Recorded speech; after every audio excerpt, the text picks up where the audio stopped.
toi, promesse suprême qui soutient ma foi. La sombre vallée n'a plus de terreur à me consoler. Je marche avec mon sauveur. Non, non, non, jamais tout seul. Oh non, jamais tout seul. Jésus, mon sauveur, me garde. Jamais ne me laisse seul. Non, non, non, jamais tout seul. Oh non, jamais toute seule. Jésus, mon sauveur, me garde. Père, merci parce que tu es ce Dieu qui veille à accomplir ses promesses. Merci, tu nous as dit, tu ne nous abandonneras pas, tu ne nous laisseras pas seuls. Nous, tes élus, nous, ton peuple, nous qui sommes ces sentinelles que tu envoies partout dans le monde, prêcher ton évangile, l'évangile du salut. Parle donc à ce peuple qui doit écouter cet évangile de salut qui sort de ma bouche en ce moment. Merci parce que tu utilises ta servante pour le faire. Au nom de Jésus-Christ, Amen.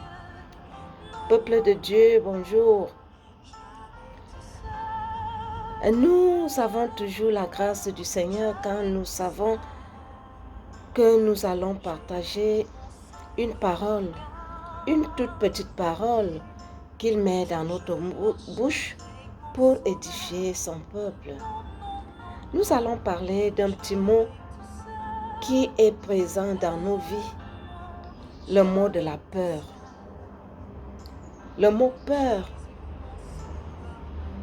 quand quelqu'un exprime qu'il a peur, ça veut dire qu'il y a dans son entourage, il vit dans des circonstances qui le questionnent, qui l'amènent à craindre. Oui, on n'a pas peur pour rien. On a peur d'une situation qui peut arriver, ou bien on a peur parce qu'on a vécu telle situation et on a peur que la même situation se répète. On a peur parce qu'on craint l'avenir. On a peur de traverser des moments difficiles qui viennent. Oui, le mot peur est présent dans nos vies. Le mot crainte est présent dans nos vies. C'est pourquoi l'Esprit m'instruit aujourd'hui pour que nous voyons un peu pourquoi nous avons peur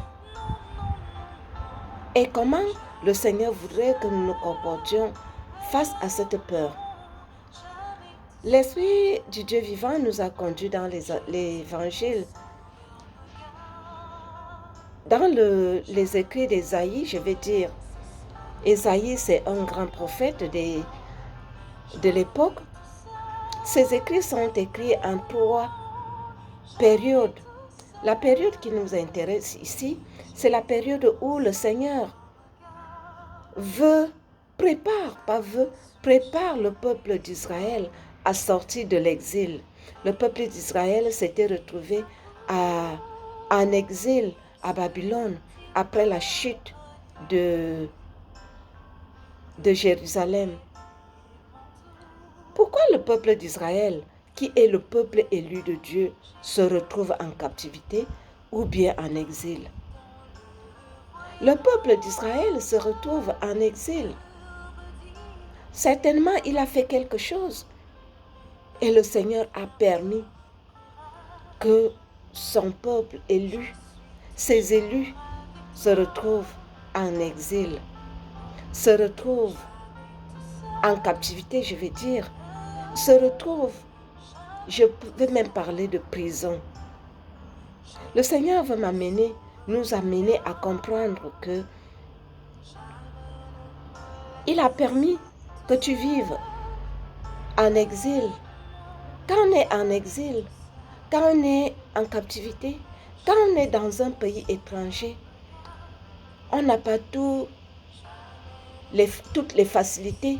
On n'est pas en liberté, on n'exprime pas totalement sa liberté. On vit toujours quelque chose qui va nous faire redouter, qui va nous faire craindre. Je prends encore l'exemple, quand on vit peut-être en captivité ou bien dans une prison, la prison, ceux qui les ont connus, ceux qui ont eu le temps de visiter les prisons, sont des lieux où toutes les mauvaises choses se passent parce que ce sont les personnes qui cultivent de l'amertume en eux, en elles, et expriment cette amertume vis-à-vis des autres prisonniers. Le Seigneur sait que tu as été en captivité, prisonnier quelque part. Et ce passage en prison, il te l'a permis et tu as développé des comportements des prisonniers. Les comportements de méchanceté, les comportements de mensonge, les comportements de cruauté, les comportements des pratiques, je dirais même occultes, mystiques, parce que c'est le milieu qui t'impose à devenir comme ça. Je vais te dire, toi qui t'es retrouvé dans une captivité, dans une prison, je vais citer certains exemples. Certaines personnes, quand ils se sentent dans une situation difficile, ils vont développer le mensonge. Le mensonge devient pour eux une manière de vivre pour gagner la vie. Une manière de vivre pour survivre. Je connais un phénomène qui existe dans un pays où les chômeurs, les sans-emploi, se créent des relations avec des personnes des hautes personnalités. Mais par contre, ces personnes vont dans des bureaux de ces hautes personnalités pour raconter les histoires sur les autres, pour attirer l'attention sur elles et pour que cette haute personnalité leur donne de quoi manger. Je vais prendre l'exemple. Certaines personnes se sont retrouvées dans des loges parce qu'ils veulent avoir de la notoriété sociale. Ils veulent être puissants dans ce monde.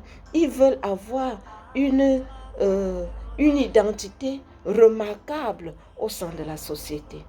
Certaines personnes se retrouvent en train d'aller chez les marabouts tout le temps, en train de consulter des praticiens, juste parce qu'ils cherchent peut-être la sécurité, parce qu'ils cherchent Ils veulent se protéger. Oui, peut-être tu te reconnais dans ces trois catégories de personnes que je viens de citer.